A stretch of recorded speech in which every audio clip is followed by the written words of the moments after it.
তো কেমন আছে বন্ধুরা? আমি তোমার বন্ধু নারু। এই গরম গরম সকালবেলা সময় বলে কোথায় চলাম, আমি আমার বাইক থেকে নিয়ে চলে গেলাম আইসক্রিমের দোকান। এই যা গরম, আইসক্রিম না খেলে আমার মাথা ঠিক থাকে না। তাই চলে চলে এলাম আইসক্রিমের দোকান। আইসক্রিমের দোকান আমি ঢুকে গেছি। আইসক্রিম তুই যা নিবি তাই আছে। এখানটা বলছে কোন 15 টাকার আছে। তাহলে আমি বললাম, আমি তখন বললাম 15 টাকার। আপনাদেরকে দেখাচ্ছি কোন, এখানে অনেক রকম আইসক্রিম আছে, কিন্তু আমি এই আইসক্রিম নেবো না। আমি যেটা 15 টাকা, যেটা সবচেয়ে কম আইসক্রিম সেটা নেবো। এটা 40 টাকা দাম এই আইসক্রিমগুলো। আর এইখানে চকলেট আছে, এটা ক্যাডবেরি টাইপের, কিন্তু আমি এটা নিতে আসি নাই। আমি যেটা নিতে চাইছি সেটাই নেবো।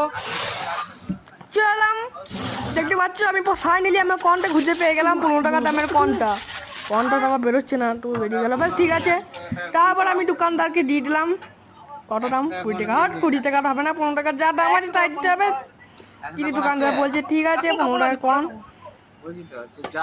দিয়ে নিয়েছি। এবার আমি টাকা ট্রান্সফার করে দিলাম, আমাকেও দোকানটা ট্রান্সফার করে দিচ্ছে। ও আইসক্রিম তো হেভি খেতে ভাই, যা বলবে। কমেন্টে তোমার নাম এবং চ্যানেলটাকে সাবস্ক্রাইব করতে ভুলবে না। টাটা।